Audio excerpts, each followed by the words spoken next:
My name is Nico. I am an Indonesian lawyer. And in keeping with the theme of today's session, my presentation today is to talk about a little bit of developments in the arbitration space in Indonesia.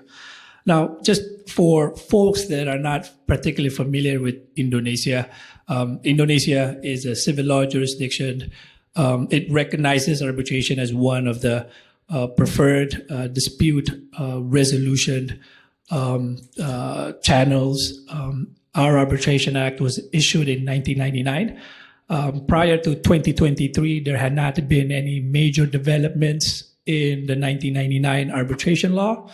But in late 2023, the Supreme Court of the Republic of Indonesia issued a regulation which sought to clarify some of the noticeable and admittedly some gaps in the 1999 arbitration law. And I'd like to just go over some key major improvements, if you like. And the first point is on the enforcement of international arbitration award.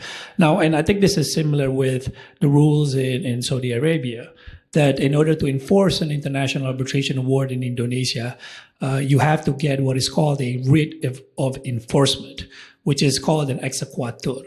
Now, that writ of enforcement is issued by the Central Jakarta District Court.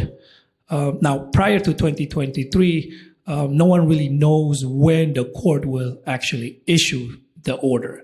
And what ends up happening is it could take up to years before one could actually get the order.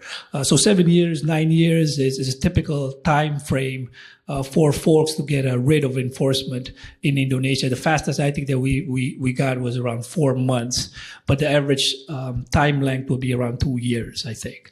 Now, the 2023 Supreme Court regulation provides that the court is to examine an application for a writ of enforcement within 14 days.